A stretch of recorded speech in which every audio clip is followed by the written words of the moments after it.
جب دیکھا گیا کہ السلام علیکہ، یہ تو نبی پاک صلی اللہ علیہ وسلم کو خطاب کے سیغے کے ساتھ بالکل صراحتاً سلام کی بات حدیث پاک بخاری شریف میں، مسلم شریف میں، ہر جگہ موجود ہے،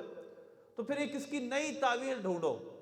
نیا ایک مطلب ڈھونڈو تاکہ لوگوں کو اس سے ہٹایا جائے، اس دلیل کو کمزور کرنے کی کوشش کی جائے۔ لیکن یاد رکھیے گا نبی پاک صلی اللہ علیہ وسلم کی بارگاہ میں صحابہ نے جو سوال عرض کیا وہ بھی بخاری شریف میں ہے،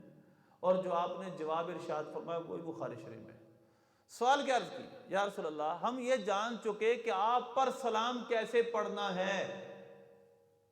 اللہ نے قرآن پاک میں 2 حکم دیے، ان اللہ و ملائکتہ یصلون علی النبی یا ایھا الذین آمنوا صلوا علیہ وسلموا تسلیما۔ اللہ بھی درود بھیجتا ہے اپنے حبیب پر، اس کے فرشتے بھی بھیجتے ہیں، ایمان والو تم بھی درود اور سلام، درود اور خوب سلام بھیجو۔ اب یہاں پر دیکھیں اللہ نے 2 حکم دیے، صلو وسلموا، درود بھیجو اور سلام بھیجو۔ صحابہ نے عرض کی یا رسول اللہ، ہم یہ تو پہچان چکے ہیں کہ آپ پر سلام کیسے پڑھنا ہے، ہمیں یہ ارشاد فرمائیے آپ پر درود کیسے بھیجنا ہے۔ ہمیں یہ تو آپ نے بتا دیا کہ السلام نماز میں ایسے پڑھنا ہے، تحیات للہ والصلوات والطیبات السلام علیک ایھا النبی۔ آپ یہ بھی ارشاد فرما دیجیے ہم اب درود کیسے بھیجیں۔ نبی پاک صلی اللہ علیہ وسلم نے درود ابراہیمی تعلیم ارشاد فرمایا نماز کے لیے۔ تو لہذا صحابہ کرام رضوان بھی سرکار سے یہی سوال پوچھ رہے ہیں، یا رسول اللہ ہمیں یہ تو خبر ہو گئی، بتا دیا آپ نے کہ سلام مجھ پر ایسے بھیجو، یہاں کوئی ایسی بات نہیں ہے کہ معراج کی رات جو ہوا اس واقعے کو ذہن میں لاؤ پھر مجھ پہ سلام بھیجو، نہیں۔ صحابہ نے عرض کی یا رسول اللہ ہمیں یہ تو پتہ چل گیا آپ پر سلام کیسے بھیجنا ہے، کیفا، یا رسول اللہ یہ بتا دیجئے ہم کیفا نصلی علیک، ہم آپ پر درود کیسے بھیجیں۔ تو لہذا صحابہ نے دیکھا اللہ کے تو 2 حکم ہیں، سلیمو، صلو وسلمو، سلیمو پہ تو ہم نے عمل کر لیا، السلام علیکہ ایھا النبی کہہ کر، اب وہ صلو پہ عمل کیسے کریں؟ یا رسول اللہ ہمیں وہ درود بھی بتا دیجیے ہم نماز میں پڑھا کریں۔ پھر آپ نے درود ابراہیمی تعلیم ارشاد فرمایا۔ تو لہذا اس میں کوئی شک کی گنجائش نہیں ہے کہ ہم نبی پاک صلی اللہ علیہ وسلم پر ہی سلام بھیجتے ہیں اور ہم انشان بھیجتے ہیں، یہ حکایت نہیں ہے، انشاء ہے، یعنی ہم سرکار کی بارگاہ میں خود سلام پیش کر رہے ہیں، یا رسول اللہ ہم آپ کو سلام کرتے ہیں۔ اس کی تائید میں ہمارے سلف صالحین میں بہت سارے علماء نے یہ بات لکھی، امام غزالی رحمۃ اللہ علیہ احیاء العلوم میں بھی لکھا ہے، اور اسی طرح آپ نے دوسری جو کتاب، ایک اور کتاب ہے آپ کی، اس میں بھی آپ نے یہ تحریر فرمایا ہے۔ آپ رحمۃ اللہ علیہ لکھتے ہیں کہ جب آپ نماز پڑھنا شروع کریں اور تحیات پہ پہنچیں، التحیات للہ والصلوات والطیبات السلام علیکہ، یہاں پر پہنچنا ہے کہ اے نبی آپ پر سلام ہو، خطاب کا صیغہ نا، یا ایھا النبی، اصل میں یا حذف کر دیا گیا، ایھا کے اکثر یا کو حذف کر دیا تھا، ایھا جہاں ہو، یا ایھا النبی کے بجائے ایھا النبی، اور یا ایھا ہے، جو ایھا ہے یہ یا کے قائم مقام ہو جاتا ہے، معنی یہ ہوتا ہے اے نبی، اور ویسے بھی علیکہ صیغہ آپ پر۔ تو اب جب اس صیغے پہ پہنچے تو امام غزالی نے فرمایا تصور یہ کرے کہ نبی پاک صلی اللہ علیہ وسلم میرے سامنے تشریف فرما ہیں اور میں آپ کو دیکھ کر سلام آپ کی بارگاہ میں پیش کر رہا ہوں۔ اسی طرح آپ نے یوں بھی ارشاد فرمایا کہ نبی مومن کو چاہیے کہ جب وضو ٹوٹے وضو کر لے، اور جب بھی وضو ٹوٹے استنجا کرے، وضو کرے، اور اپنے آپ کو یہ خیال کرے کہ میں نبی پاک صلی اللہ علیہ وسلم کی بارگاہ میں ہوں۔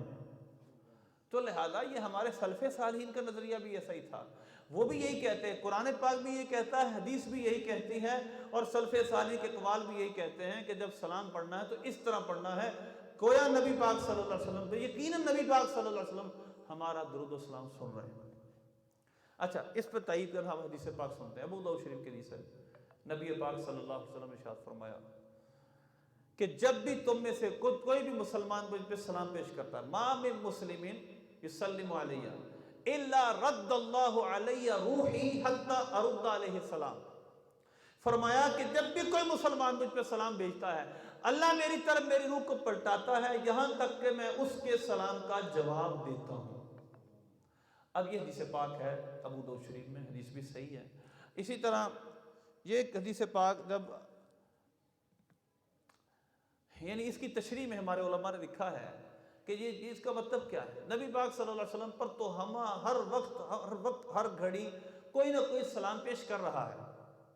اب دیکھیں نا 70,000 صبح ہیں، 70,000 شام، جو بندگی زلف رخ آٹھوں پہر کی ہے، جو ایک بار آئیں دوبارہ نہ آئیں گے، رخصت ہی بارگاہ سے فقط اس قدر کی ہے۔ 70,000 فرشتے صبح آتے ہیں، 70,000 شام کو آتے ہیں، آپ کے درود و سلام سرکار کی بارگاہ میں پیش کرتے ہیں، اسلام کا نذرانہ پیش کرتے ہیں، جو ایک بار آئے دوبارہ قیامت تک نہ آ سکیں گے۔ ہر وقت فرشتے سرکار کی بارگاہ میں درود بھیج رہے ہیں، اور کوئی وقت ایسا نہیں ہے دنیا میں جب کوئی نماز نہ پڑھ رہا ہو، جب کوئی درود و سلام نہ پڑھ رہا ہو۔ تو اس کا مطلب پھر کیا ہے؟ اس کا مطلب کیا ہوا؟ القول البدیع میں علامہ سخاوی رحمۃ اللہ نے لکھا، اس کا مطلب یہ نہیں ہے کہ ہر وقت نبی پاک صلی اللہ علیہ وسلم کی روح مبارکہ آپ کے جسم اطہر میں لٹائی جا رہی ہے، وگرنہ ہر گھڑی آپ پر کوئی نہ کوئی سلام تو بھیج رہا ہے۔ حضور نے فرمایا جب بھی کوئی مسلمان مجھ سے سلام بھیجتا ہے، اللہ میری طرف میری روح کو پلٹاتا ہے، میں اس کے سلام کا جواب دیتا ہوں۔ انہوں نے کہا اس حدیث کا مطلب مفہوم یہ ہے کہ اللہ نے آپ کی روح مبارکہ آپ کے جسم میں لوٹا دی ہے، اور آپ ہمہ وقت اپنے امتیوں کے سلام کا جواب دے رہے ہیں۔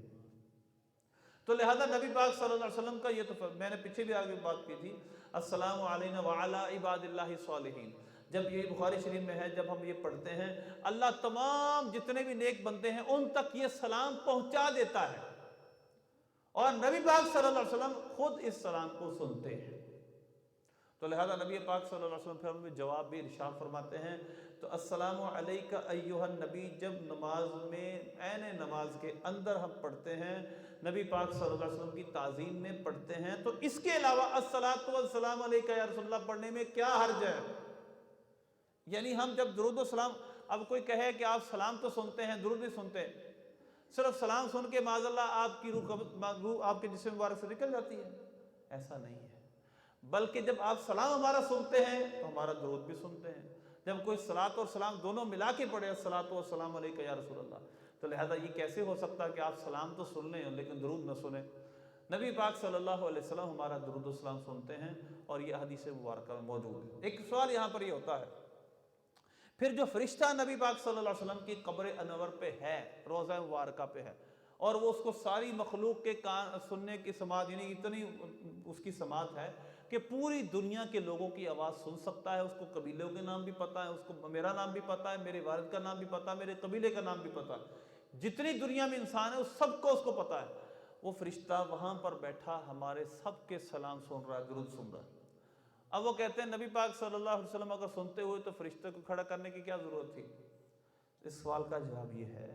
نبی پاک صلی اللہ علیہ وسلم کی بارگاہ میں اللہ نے وہ فرشتہ بطور خادم رکھا ہے۔ جس طرح بادشاہ کی بارگاہ میں آنے سے پہلے خادم کے بعد آنا پڑتا ہے، بادشاہ کو علم بھی ہو، بادشاہ کو پتہ بھی ہو، بادشاہ بات سن بھی رہا ہو، پھر بھی آپ کو پہلے اس کے دربان سے بات کرنی پڑتی ہے، اس کے حاجب سے بات کرنی پڑتی ہے، باہر جو پین کھڑا ہوتا ہے اس سے بات کرنی پڑتی ہے، پھر آپ کو اجازت دیتا ہے اور آپ بادشاہ سے بات کرتے ہیں۔ تو اللہ نے اپنے حبیب کی شان بڑھائی ہے، وہاں پر ایک فرشتہ بطور خادم بٹھا دیا ہے، وہ قیامت تک اللہ کے حبیب صلی اللہ علیہ وسلم کے امتیوں کا سلام آپ کی بارگاہ میں پیش کرے گا، اور آپ کے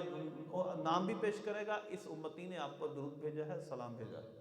تو لہذا نبی پاک، اب ایک بات اور پتہ چلی، جب اللہ نے ایک فرشتے کو یہ طاقت بخشی ہے، یہ کہنا کہ دور سے کوئی سن نہیں سکتا، جو دور سے سننے کا کسی کو کہے کہ اللہ کے سوا کوئی دور سے سن لیتا ہے تو شرک ہو جاتا ہے۔ آپ یہ بتائیں کہ در پردہ آپ یہ نہیں مان رہے کہ وہ فرشتہ دور کی بات سن لیتا ہے؟ وہ فرشتہ کھڑا کہاں ہے؟ روضہ انور پر بیٹھا وہاں ہے، اور ہم یہاں پر درود و سلام پڑھتے سنتا ہے کہ نہیں سنتا؟ حدیث سے ثابت ہے سنتا ہے۔ تو جب وہ فرشتہ سن سکتا ہے، اس سے پتہ چلا کہ یہ کوئی دور کی بات نہیں ہے کہ دور سے کوئی شخص، کوئی ذات، کوئی مخلوق ہماری بات سن لے۔ اللہ نے ایسی مخلوق پیدا کی ہے، اور نبی پاک صلی اللہ علیہ وسلم سے بڑھ کر تو اللہ کی کوئی نہ مقرب مخلوق ہے نہ محبوب ہے، آپ سب سے مقرب اور سب سے اللہ کے محبوب ہیں۔ تو اس لیے نبی پاک صلی اللہ علیہ وسلم کو اللہ نے اس سے زیادہ سماعت عطا فرمائی ہے۔ تو آپ صلی اللہ علیہ وسلم اپنے امتیوں کا، بلکہ حدیث پاک میں اہل شوق کا درود و سلام خود سنتا ہوں، درود خود سنتا ہوں۔ تو نبی پاک صلی اللہ علیہ وسلم کی بارگاہ میں خطاب کے سیغے سے الصلاۃ والسلام علیکہ یا رسول اللہ پڑھنے میں کوئی حرج نہیں۔ اچھا، میں آخر میں اس کے دو حوالے اور پیش کرتا ہوں۔ ایک تو القول البدیع میں ہی بعض لوگ یہ کہتے ہیں کہ الصلاۃ والسلام علیکہ یا رسول اللہ یہ جنگ بازار کا بنایا ہوا درود شریف ہے، یہ جی میڈ ان جنگ بازار ہے۔ آپ نے کاش دنیا اسلام کی کتابیں پڑھی ہوتی پھر یہ بات کرتے۔ اتنی بڑی جہالت والا جملہ، پوری دنیا کے مسلمانوں کو آپ نے جاہل بنا دیا۔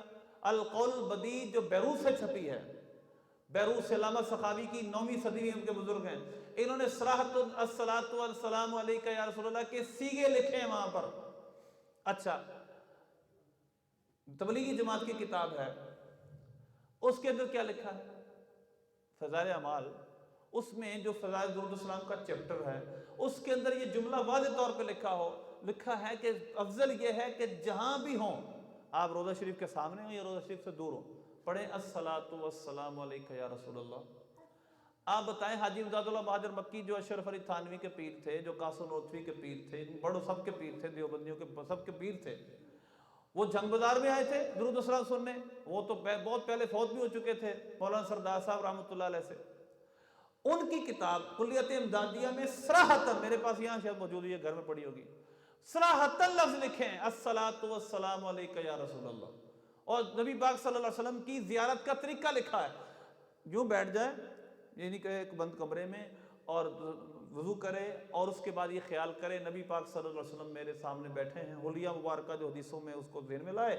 اور سب آپ دیکھیں، یوں تصور کرے کہ آپ کے سر مبارک پر سبز رنگ کا امامہ ہے، اور یوں درود السلام پڑھے الصلاۃ والسلام علیک یا رسول اللہ۔ کیا بتائیے کہ وہ بھی مولانا سردار صاحب مولانا پاکستان سے پوچھ کے لکھا انہوں نے؟